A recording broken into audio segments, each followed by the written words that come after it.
जी speaker Punjab assembly, इस वक्त बारिश की शिद्दत इतनी ज़्यादा है कि आप हमारी हालत से अंदाज़ा लगा सकते हैं, लेकिन अवाम के दरमियान इस वक्त मौजूद होना मुश्किल की घड़ी में यही असल हकीकत में। मलिक साहब मेरे साथ मौजूद है, उनसे बात करना शामिल।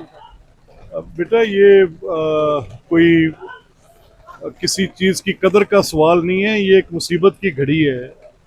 और इस वक्त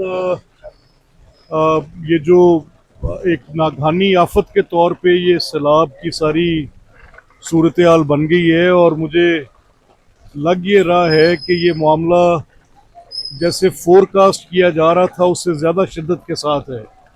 तो यहाँ से जितने लोग इसमें घिरे हुए थे वो तो सारे वहाँ से इवैक्यूएट कर रही हैं, माल डंगर भी निकल गए, लोग भी निकल गए, फसलात का शदीद नुकसान है। मैं अवामी खिदमत कमेटी का शुक्रिया अदा करता हूँ। मैं जो हमारे जो जितने यहाँ पे वर्कर्स हैं, जो यहाँ पर इंतज़ामिया हैं, जो दिन रात मेहनत कर रहे हैं, मैं इन सब का शुक्रिया अदा करता हूँ कि मुसीबत की इस घड़ी में ये अपने भाइयों के साथ खड़े हैं।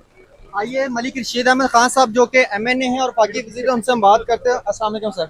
वालेकुम। मलिक साहब बताइएगा क्या सूरत हाल देख रहे हैं, और इतनी बारिश भी है उसके बाद सैलाबी सूरत हाल, दोनों चीज़ें साथ साथ हैं। ये बड़ी ही तशवीशनाक सूरत हाल है, और मैं समझता हूँ कि हमारा इलाका जो है ये गंडा सिंह से लेके आगे जो दरियाए सतलुज की पोजीशन है, आज 12-13 दिन से इसी किस्म की कैफियत चल रही थी। कभी पानी कम हो गया, कभी ज़्यादा हो गया। तो ये पिछले 3-4 रोज़ से जो भी अलर्ट थी उसके मुताबिक दिन ब दिन उसमें वो तेज़ी आती गई। तो मैं समझता हूँ कि ये जहाँ तक लोगों के जानो माल का ताल्लुक था उसको बचाने के लिए एक इंतज़ामिया की तरफ से, समाजी कारकुन जो है उनकी तरफ से एक भरपूर कोशिश की गई। इंतज़ामिया ने भी उसमें बड़ा किरदार अदा किया, हमारी एजेंसीज ने भी उसमें किरदार अदा किया। तो मैं समझता हूँ इसमें स्पीकर पंजाब असम्बली का भी इसमें बड़ा किरदार रहा। मैं उसको भी खराज तहसीन पेश करता हूँ। तो मेरा ख्याल है कि ये एक आप मुसीबत की घड़ी है।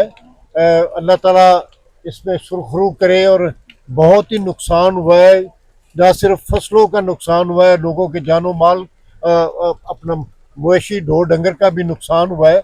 और इसके साथ सबसे बड़ी बात जो है, जिन लोगों का ज़मीन जो है दरिया बुर्द हुई है, वो वहाँ पे दरिया ने अपना भाव ज़रीर रकबों के अंदर किया है। काफ़ी बड़ी तादाद में 150-200 के करीब एकड़ रकबा जो है वो भी इसमें दरिया बुर्द हुआ है।